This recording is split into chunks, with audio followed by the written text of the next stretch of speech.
శివాజీ కొద్దిగా ఒక కామెంట్తో కొంత ఇదైపోయాడు కదా, మీ సపోర్టు శివాజీకా లేకపోతే ఇటు దాన్ని వ్యతిరేకిస్తున్న అనసూయ లాంటి వాళ్ళకా?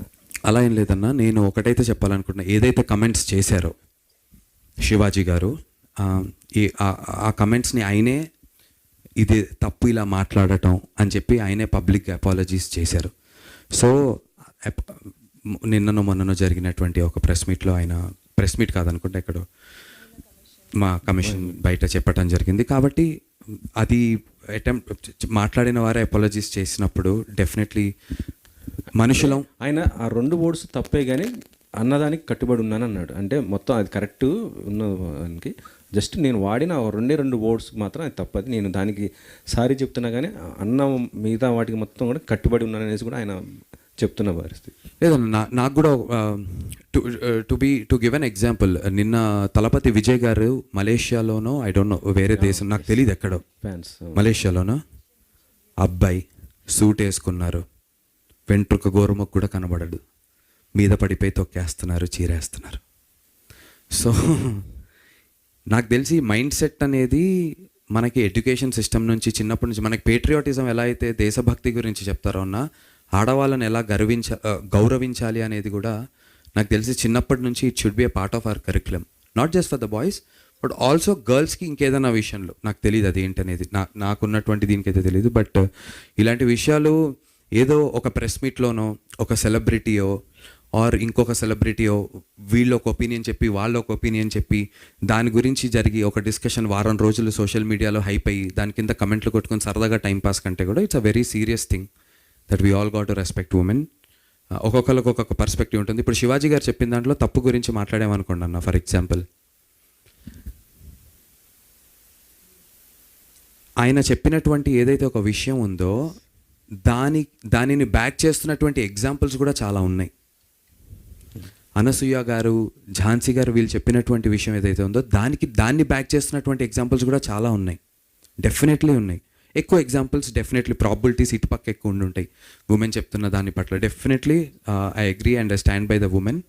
But more than all of this I really think కొంచెం యంగర్ ఏజ్ నుంచే I think we should start training people about how to behave and బయాస్డ్గా అమ్మాయి అబ్బాయిని ఒకటే కాకుండా ఇన్ జనరల్లీ ఒక మంచి వ్యక్తిగా ఎలా బిహేవ్ చేయాలనేటువంటి విషయాలు చైల్డ్హుడ్ నుంచే మనం ఇన్పుట్స్ చేస్తే చాలా మంచిది అని చెప్పి నేను భావిస్తున్నాను. సైక్ సిద్ధార్థ్ జనవరి 1 వస్తుంది కదా, అది ఇంకో మీ మరో సినిమా కూడా వానర్ వస్తుంది. ఎస్, దానికి మీ సపోర్ట్ లేదని కొద్దిగా డైరెక్టర్ కొద్దిగా బాధపడుతున్నాడు. దాని గురించి కూడా మాట్లాడదాం అనుకున్నాను. ఫస్ట్లీ నాకు మొన్న ఒక జర్నలిస్ట్ ఫ్రెండ్ చెప్తున్నారు, 36 years ఆఫ్ ఫిలిం, 36 ఏళ్ళ చలనచిత్ర పరిశ్రమలోన, తెలుగు చలనచిత్ర పరిశ్రమలో what ever, after a very long time అన్న, 36 ఏళ్లలో, గత 36 ఏళ్లలో ఒక నటుడికి ఒకటే రోజు హీరోగా ఒక సినిమా, అదే రోజు మెయిన్ విలన్గా ఒక సినిమా విడుదలైంది కేవలం మోహన్ బాబు గారికి మాత్రమే కుదిరిందట. అలాంటి ఒక సిచ్యువేషన్, అలాంటి అదృష్టమైనటువంటి ఒక సిచ్యువేషన్గా నేను భావిస్తున్నాను. నాకు కుదిరింది. సైక్ సిద్ధార్థ Jan 1 రిలీజ్ అవుతుంది హీరోగా, అదే రోజు వనవీర అనేటువంటి సినిమా రిలీజ్ అవుతుంది. యాక్చువల్లీ ఇంతకుముందు వానర టైటిల్, ఇప్పుడు వనవీర అని చెప్పి మార్చారు. అదే రోజు రిలీజ్ అవుతుంది. సో ఇమాజిన్, December 25th దండోరా అనేటువంటి సినిమాలో ఆన్సాంబుల్ ఉంది, ఒక 4-5 లీడ్స్ లాగా ఉంటాం, అది హిట్ కొట్టాను. Jan 1 సోలో హీరోగా సినిమా వస్తుంది సైక్ సిద్ధార్థ, ఇది హిట్ అయ్యి మెయిన్ విలన్గా ఒక సినిమా అది హిట్ అయితే, అంతకన్నా అదృష్టమైనటువంటి నటుడు అసలు ప్రపంచవ్యాప్తంగా ఏ నటుడైనా ఉంటాడన్నా అని నేను చెప్తున్నా. నేను ఆ సినిమా ఎంత హిట్ అవ్వాలని కోరుకుంటున్నానంటే వనవీర, నాకు సెల్ఫిష్గానే మాట్లాడుకుందాం, అన్ని సినిమాలు హిట్ కొట్టాడ్రా వీడు ఏంట్రా అసలు అని చెప్పి తెలుగు ఇండస్ట్రీ అనేటువంటి ఒక పుస్తకంలో ఒక పేజ్గా మిగిలిపోతాను నేను. నందు అనేటువంటి ఒక ఎగ్జాంపుల్. నేను సపోర్ట్ చేయట్లేదు అనేటువంటి విషయం గురించి మొన్న ప్రెస్ మీట్లో మాట్లాడారంటున్నారు. Firstly I respect the producer directors Shantanu గారు అండ్ అవినాష్ గారు, బికాజ్ వాళ్ళు ఎక్కడా కూడా నా పేరు తీయలేదు పాపం. నందు అని చెప్పి ఏమాత్రం చెప్పలేదు. ఆఫ్ కోర్స్ అర్థమైంది, సరే ఇన్ని రోజులు నా పోస్టర్ వేయలేదు, అదే రోజు పోస్టర్ వేసి కూర్చున్నారు, okay, that and all is fine. But I truly have love and respect for them. నా సినిమానే December 12th నుంచి జనవరి 1కి పోస్ట్పోన్ అయిందన్న. ఎలా అయితే ఆయన హీరోయిన్ని పెట్టుకుని రోడ్ల మీద తిరుగుతున్నా అన్నారో, నేను మా హీరోయిన్ పెట్టుకుని ఊర్లు తిరుగుతూనే ఉన్నా. నాకు 102 ఫీవర్ ఉంది, నేను చూపించుకోవట్లే. అండర్ ఐస్ మేకప్ వేసుకుని వచ్చి మీ ముందు మాట్లాడుతున్నా. ట్యాబ్లెట్లు డోలో 650 వేసుకుని వచ్చి మాట్లాడుతున్నాను. సో నాకు కుదిరినంతలో నాకు బాధ లేదు వాళ్ళు అలా మాట్లాడినందుకు. డెఫినెట్లీ ఇప్పుడు రేపు ట్రైలర్ రిలీజ్ పొద్దున్న 10 ఇవాళ సాయంత్రం 4 o'clockకి నాకు మెసేజ్ పెట్టారు, tomorrow we have the trailer launch, please attend అని పెట్టారు. నేను గుంటూరులో ఉన్నా ఆ టైంకి. అక్కడ నుంచి విజయవాడ వెళ్ళా, అక్కడ నుంచి ఇంకో చోట ఎటో వెళ్ళా.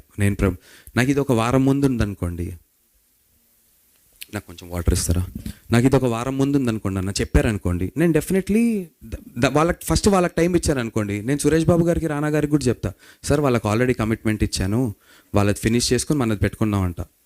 లేదు నందు మీరు లేరా రేపు, నేను చెప్పాను ఫోన్ చేసి ప్రొడ్యూసర్ గారికి, సార్ 10ంటికి నేను అవైలబుల్గా లేను సార్ అని చెప్పాను. అవునా అన్నారు. పోనీ మీరు సాయంత్రం ఎన్నింటికి వస్తారు, మధ్యాహ్నం 2-3ంటికి వస్తారా అని ఒకవేళ ఆయన అడుగుంటే వస్తాను పెట్టుకుండానే చెప్పేవాడు. నేను ఐ వుడ్ సపోర్ట్ అన్న. నేను అది అయిన వెంటనే నేను ప్రెస్ మీట్ చూశాను, బాధపడ్డాను, ఫోన్ చేశాను. అరే బ్రో అసలు నాకు ఎటువంటి కోపం లేదు, నాకు only I have love for them. I want Vanaveera to be a blockbuster 2026లో. నేను అవినాష్ గారికి కూడా ఫోన్ చేశాను, ఆయన నాకు దొరకలేదు, కొంచెం బిజీగా ఉన్నట్టున్నారు.